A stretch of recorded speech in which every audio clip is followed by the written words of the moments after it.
at a 90-degree angle, so it'll be a much safer exit onto Brink, and there'll be 2 points, there already are, but there'll be 2 better points of access, and you'll be able to drive around the campus without kind of going through what, it used to be that you'd almost have to drive through parking lots to get around the campus. And it's going to be significantly improved, I think, once the entire thing's If it complete. makes you feel better, Don, I spent hours with Matt and Mark on parking on the West Camping, loop roads, their circle roads, had them give me all kinds of studies and reports, because they told me this would be incredibly efficient. So I'm just saying that publicly. We are introducing roundabouts. I will publicly Yes. say we are introducing roundabouts, which is kind of a fad with traffic. It's associated, it's supposed to be the safest way to have an intersection, because instead of having cars come directly into an intersection, basically people come around and actually have to avoid each other. And it's also supposed to calm, that's the new term with traffic now, is it's supposed to calm traffic and make people go slower.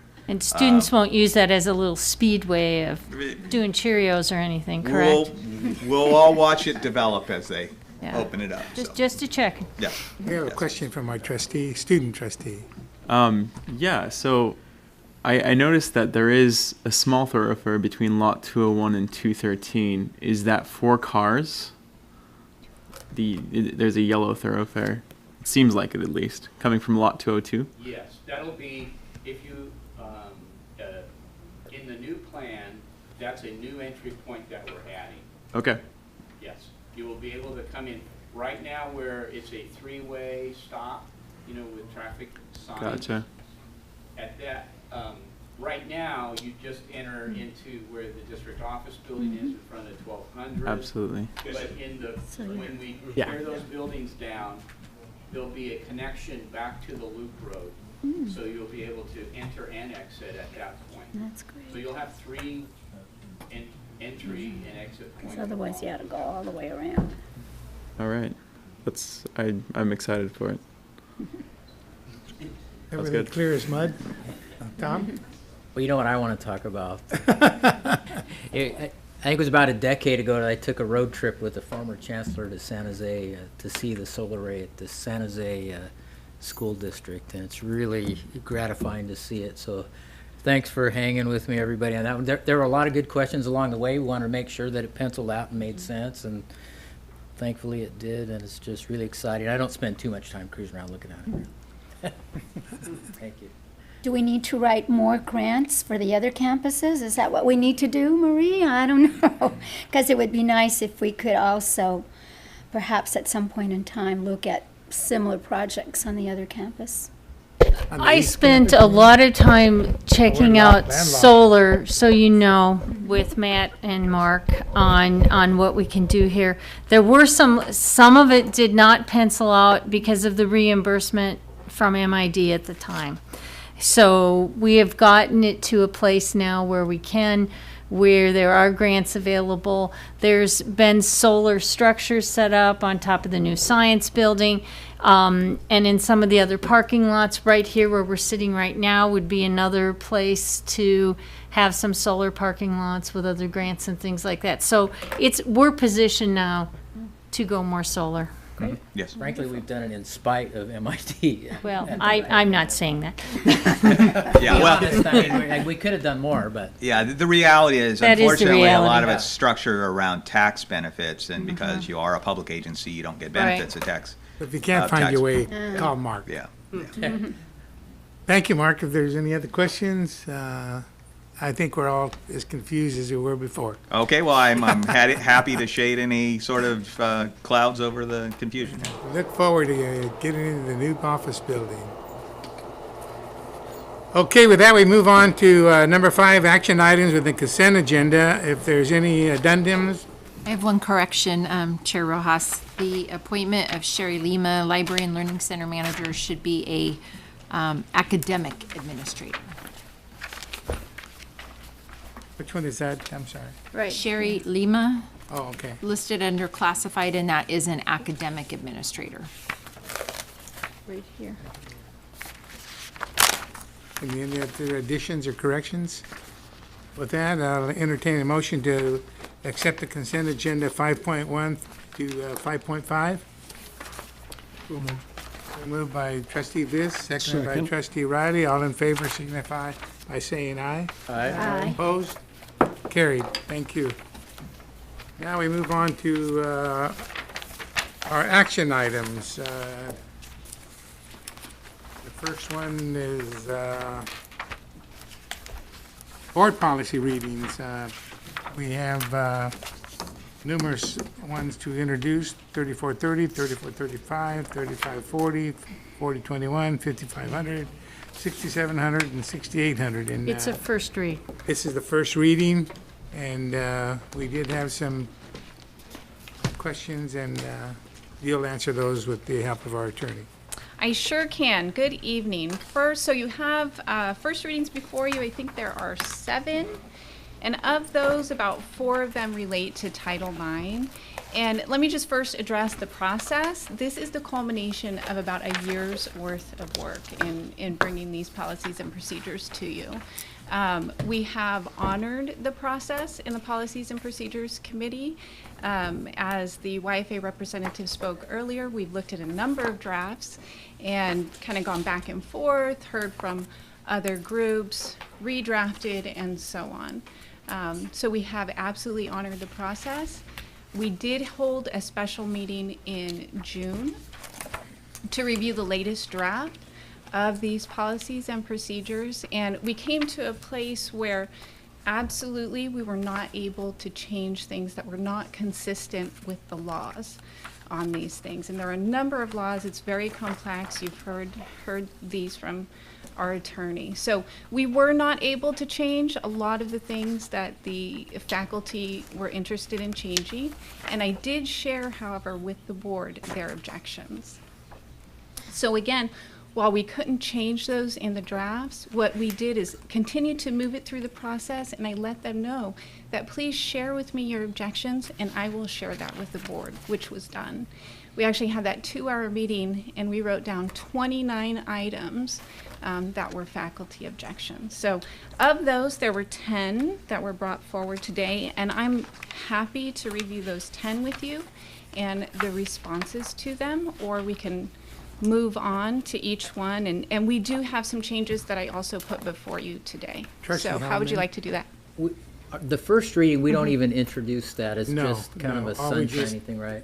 And then Ask for any comments, and then we move on. we actually ultimately have 3 readings, or we just do the Two. 2 here at the Reading, board? unless there's questions on the second reading, we can move it to a third reading. Okay.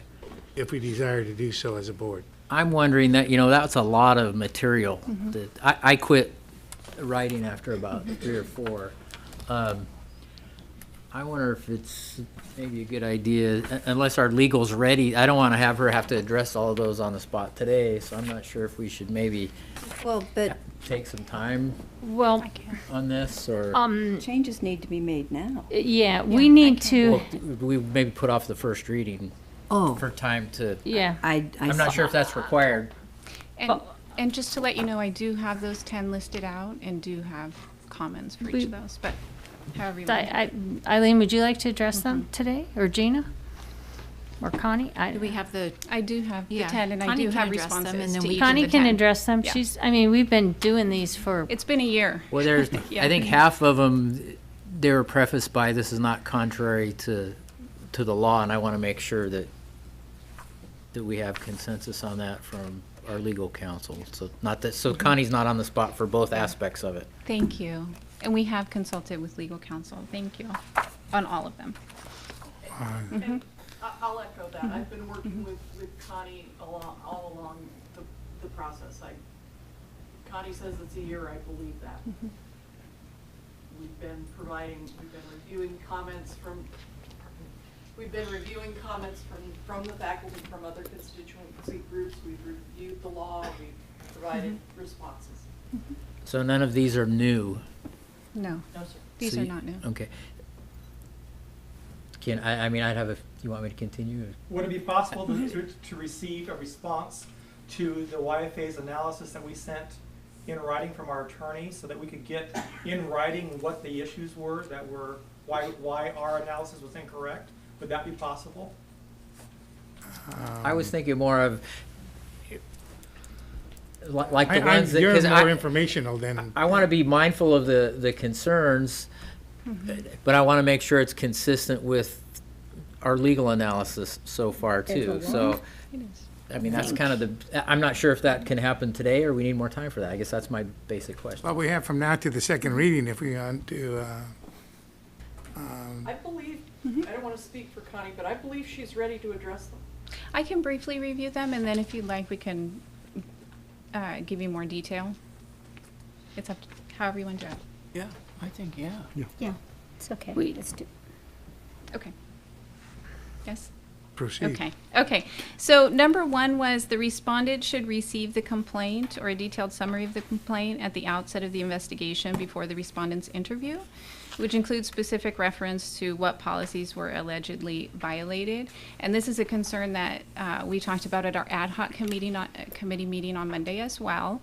But I'll draw a bright line, right? So you have Title IX complaints, and there are specific things that, more general information that's given in the notification. And then there are other harassment complaints.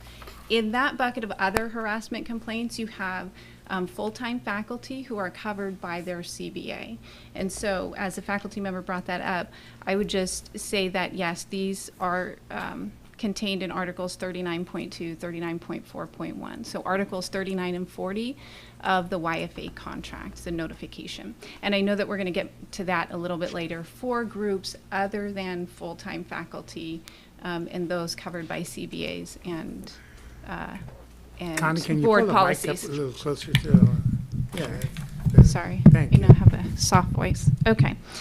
Can I go just ahead. interject that what point one is refers to due process, and I'm very passionate about that, and I have some remarks prepared. I believe that you want to go through all 10 of those first, okay? Let's, yeah, let's, Fine. And then we'll go back to this. yours. Okay. Just- And then number two, an attorney or a licensed private investigator must carry out the investigation.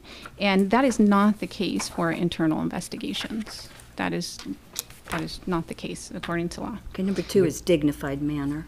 Okay, number two, that's number three for me. All proceedings should be conducted in a respectful and dignified manner. That was never taken out of the document. That's actually on page 6, line 11 of 3435. And I did communicate that in our district council meeting, that had remained in and where it could be found. And going on to my number 4, the tape recording of meetings, interviews should only take place by mutual consent. It is my understanding that the law says that someone would be given notice that there's not a requirement for mutual consent. I have a question. What is the purpose of a tape recording? In investigations. What's the purpose? I'm not an investigator, so that's maybe something that we can answer in more detail. The purpose is to create an accurate record. And is that accurate record provided to both the accuser and the Absolutely. accused? Yeah. Okay. If you have a investigate, oftentimes people will each bring in their own recorders or phones and start them simultaneously and go on the record at exactly the same time. But if someone doesn't want to be recorded, then what happens? We record anyhow. Even if they don't want to be recorded, if a person falls under a collective bargaining agreement, we record. Okay, and I believe Alan McKissick said that our board policy procedure, whichever, is silent on that matter. Is that correct? Which board policy are we referencing? Where Well, I are we think at? all of them related to Title IX. I recall something about a recording being mentioned in the student 5500, but I don't recall seeing anything about tape recording in any of the in any of the other ones, you know. I did a quick glance as I was sitting you see down. it? I'll do a word search just to make sure, but I didn't find it when I was looking through it as well. I mean, But it is is there a still, problem with putting it in if that's what they're requesting? No, What, was this addressed at, you have a committee meeting in which you're supposed to discuss these things there, as they're brought forward to us. Why, my question is, why wasn't it addressed at that point? we did not discuss that tonight. particular issue at the ad hoc committee. We didn't Yeah. have that. it wasn't an issue at the ad hoc committee. We just learned about it tonight. The ad hoc committee. I guess So that the- was the my ad hoc original committee, question. Do yeah. we know all these things yet or not?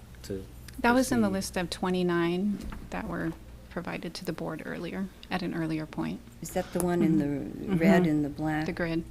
Okay. So it went through the process up until it got to the ad hoc committee. Well, we No, it frankly went- ran out of time. It went through the process and went to the ad hoc committee, and provided to the board was a list of 29 items that definitely the recording issue was included in that. And we did not specifically talk about that at the ad hoc committee.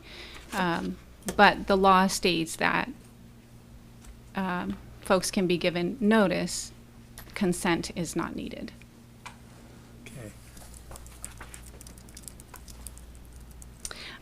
Number 5, in addition to union representation, the respondent has a right to the presence of an attorney during proceedings.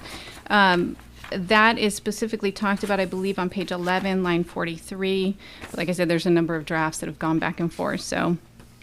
But we do talk about the fact that they have a right to an advisor of their choice, and that may also be an attorney.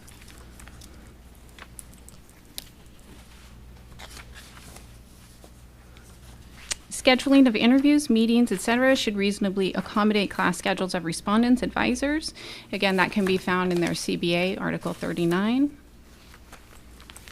And so in board policy and admin procedure, we try to really draw a bright line that we don't negotiate through board policy, that negotiations occur and come through the CBAs. And so that's when we find something that we know is part of the CBA, we try to keep it in that place. So that can be found in Article 39. Number 7, the respondent's advisors must be permitted to be active participants in the interview. The meeting is actually with the person, not the advisor. The representative can't interfere or answer, but they can, and there is a description in there about how the advisor should advise them and work with them and ask questions. Are they allowed to take breaks to do that? Yes. Number 8, confidentiality concerns must be weighed against the respondent's due process rights and the union's rights to inform under EERA when assisting that respondent, again in Article 39 of the CBA. 9, unless required by law to use a preponderance of evidence standard, and the representative did note that this is required as part of Title IX.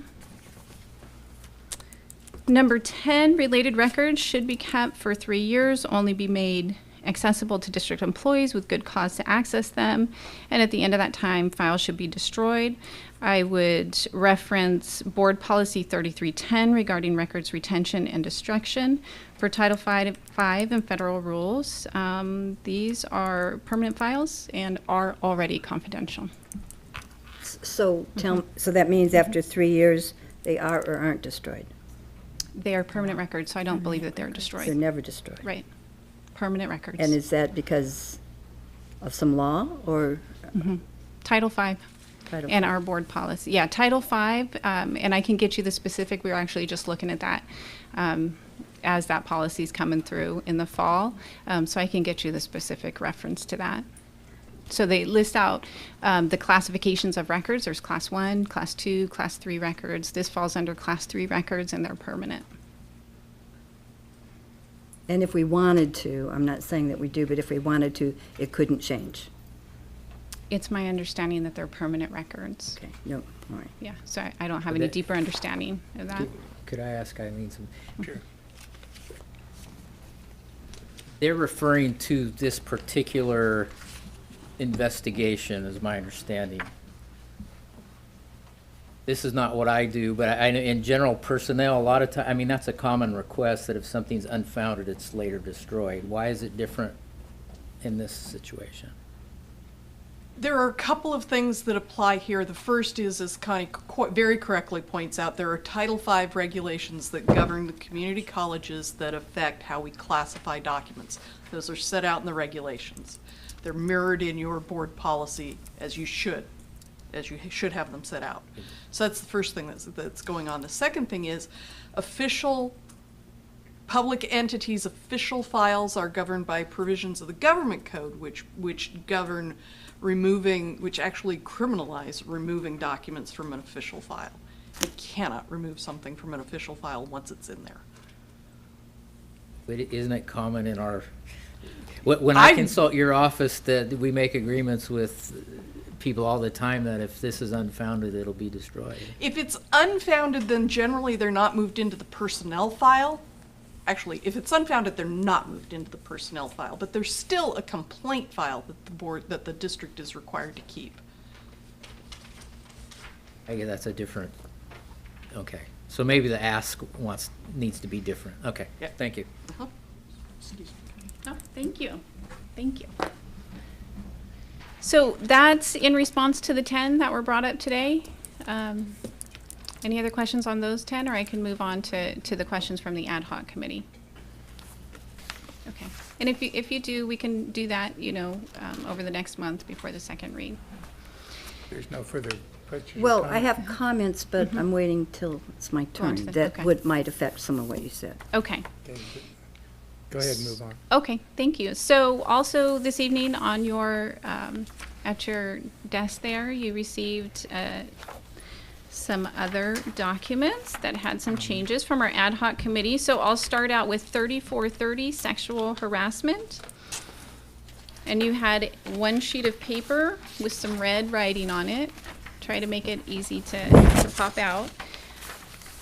And so the recommendation came up at our ad hoc committee, and I know Trustee DeMartini may have comments here, that she would like to include the word unlawful in at least these two places. So on the title it prohibition of unlawful harassment, and then on line 9, all forms of harassment are contrary to basic standards of conduct between individuals, and unlawful harassment is prohibited by state and federal law.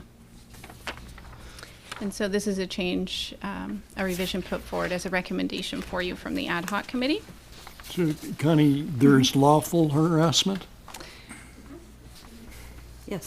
I would. There is, huh? That's something that I would defer to Eileen. to Eileen. Have a comment whether or to not that, there's lawful harassment. Counselor? And before Eileen gives the specific technical legal answer, I will say that we did keep in the phrase starting at line 9 that all forms of harassment are contrary to basic standards of conduct between individuals. So not unlawful, not lawful, all forms. I would not say that there is lawful harassment. I would come at it from the other side and say that there are certain forms of harassment that are contrary to law. Harassment based on a protected characteristic, race, age, gender, religion, sexual orientation. Those kinds of categories are clearly prohibited by law. There is other harassment which is not based on a protected characteristic, but still is problematic and creates a working environment that is not ideal. Such as, I gave an example earlier, I may harass someone because they drive a foreign car, and I don't think anyone should drive a foreign car. I think we should all drive only American-made cars. That's not a protected status. Do I want someone harassing another employee on that basis in the workplace? Absolutely not. So I wouldn't call it lawful harassment, but I would say that there are certain kinds of harassment that are absolutely prohibited by various codes. Okay, thank you. So does the word unlawful muddy the waters? I think it does. I don't have a lot of heartburn adding the word where it's proposed, but I think it's clearer with that. Yeah. Well, I'd like to make a comment on that, is that I believe that not all harassment is unlawful, because there's references in this board policy or procedure, whatever it is, that talk about you can file an unlawful claim with the state chancellor's office. And here's a copy of that claim. And you have to, it says, I allege discrimination, harassment based on the following category protected under Title V. You must select at least one. And it's exactly what's listed in lines on the first page, 13. It starts with the policy. On line 13, it says, all forms of unlawful harassment, including that which is based on, and it keeps going. So this is the original language. It's unlawful harassment. In our policy procedure ad hoc committee meeting, I think that you often see harassment that's not unlawful, like in a sports event, People, the ref makes a bad call and everybody boos. That's harassment. It's not illegal. I see the little kid in line with his mother at the grocery store. Mommy, please get me this. And they harass the mother. It's not unlawful. I think we have to be careful. We want to investigate every valid claim of unlawful harassment or discrimination or retaliation. But just because somebody says, oh, I felt harassed, if they can't mark that they were harassed on the basis of age, religion, race, color, sexual orientation, and so on, I don't think that falls under this category. So I would urge to refer to it as unlawful harassment as defined on page 1, line 13 through 18. And every time it says harassment, I think, or discrimination, we'd be best to refer to it as unlawful. Is unlawful from the state template or whatever it was on line 13? Yeah. Do you recall? Yeah. On line 13, yes. Okay. That's the state template. And that's the state form. I was inclined not to have it in there, but if it's in the form, state form, then I think it makes sense. Yeah, if it's in the state form, I would agree with you, Tom. Just seems like an oxymoron to me, but Right, it all depends yeah. on how you define harassment, and maybe there's not a good definition for today of what harassment is. Or redundancy or whatever, yeah. Sometimes it's the way it's accepted. Yeah. Not seem harassment to somebody, but it is Someone else. harassment to someone else that is being directed towards. And to some people, it's free speech. Yeah, we've dealt with free speech before. It's gotten us.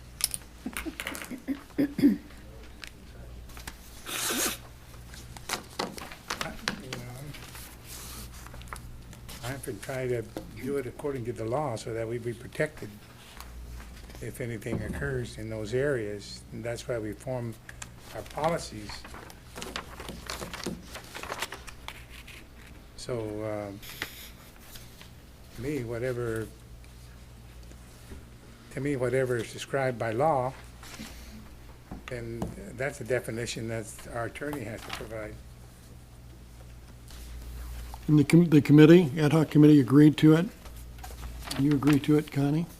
We agreed to move the discussion forward to the board. We'd have that discussion today.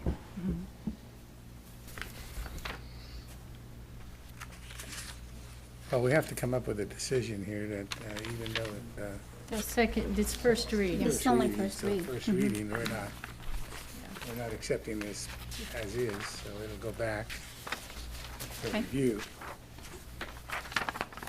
So Okay. is any further comments or questions, Tom, or? No, I guess just some of the things that were requested to be added might not, maybe take a second look at some of those. I just don't fully understand them. I haven't been through the process, so, but, that's why we have a second reading for us. So. So I'll move on this one then to page 4 of 7, line 23, where you see the red alleged. It was recommended by Trustee DeMartini at the ad hoc committee to add the word alleged before harassing. So we've got that. Alleged harassing.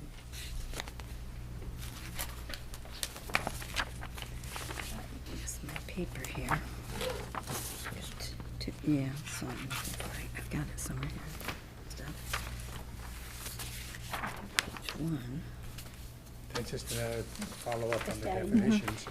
Okay. So how do you feel about that, Tom, placing the word there? Do you think I it's? think it's consistent with what we've done so far. That's where I look at it too. Okay. So I'll move on then to the next one, which is 3435, discrimination and harassment complaints and investigations. And again, you have a sheet in the title. Recommendation was made at the ad hoc committee to include the word unlawful before harassment, and that's the same conversation. And then we also had one other comment at the ad hoc committee that we wanted to bring before the board, and that is notification of the complaint. More detailed notification of a complaint for those complaints other than Title IX and outside those that are covered by the collective bargaining agreements and board policy. And so those would be, who are those? Those are adjunct. Those are volunteers. And there is a due process for those groups.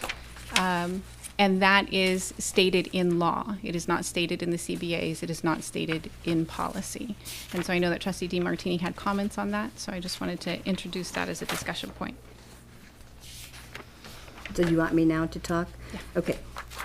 My comments, I didn't go specifically policy by policy by policy because they're interrelated. The 3430, 3435, and 3440. But I'm extremely concerned with due process. And in any of the policies or procedures related to Title IX, as Connie has said, due process will be given to all members in the YCCD community. In fact, here is some of the exact wording from the Dear Colleagues letter from the Office of Civil Rights. Throughout a school's Title IX investigation, including at any hearing, the parties must have an equal opportunity to present relevant witnesses and other evidence. The complainant and the alleged perpetrator must be afforded similar and timely access to any information that will be used at the hearing. Public and state-supported schools must provide due process to the alleged perpetrator. And that is law, the Dear Colleagues letter coming from the Office of Civil Rights to anything related to Title IX.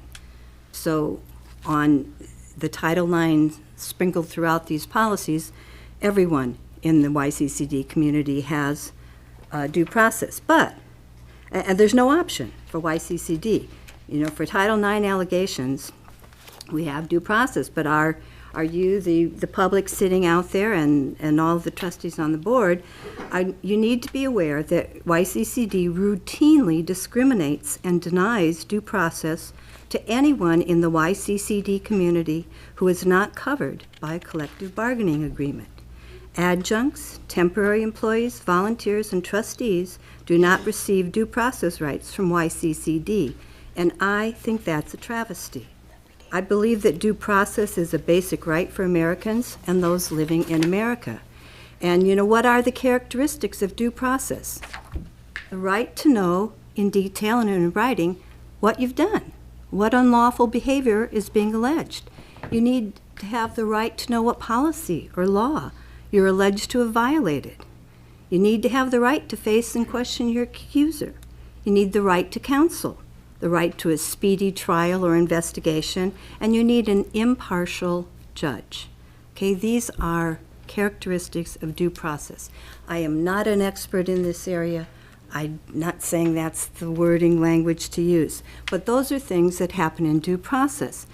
Now, one MJC employee was told 2 complaints were filed against him, but he was never told what policy he allegedly violated, what behavior of his was alleged to be unlawful, or what he had been cleared of when he was told that the unspecified charges against him were no longer pending. That's not due process, and I contend that's not the way to treat people. But that's what we do. Our HR Vice Chancellor told this adjunct employee that he had no right to due process. when colleges, end up taking over this job of deciding the guilt or innocence of citizens, and our full-time people don't have the rights guaranteed by the U.S. Constitution, we have a serious problem.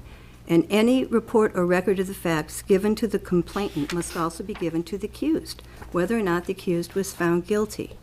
This is what due process is. Where are you reading this from? From my work and Your research. work. All right. I'm not, this is mine, son. I put it together. We need, in my opinion, a separate policy on due process. And it would need to say, in my opinion, that all YCCD members, full-time staff, part-time staff, students, volunteers, and temporaries and trustees have due process rights accorded to citizens of the United States of America. This policy would explain what rights generally are included under due process. See, I don't know the wording, and that all accused of violating any YCCD policies and procedures have the right to due process. Due process has evolved over centuries as a way to ensure that accusatory proceedings produce accurate and truthful results, as referenced in the tape recording. This is one of the most vital components of a free and decent and fair society. The U.S. Constitution says that the federal and state governments may not deprive any person of life, liberty, or property without due process of law. And the Supreme Court of the United States has also held that liberty interests are involved whenever a person's good name, reputation, honor, and integrity is at stake, not just if they're a full-time person covered by a collective bargaining agreement.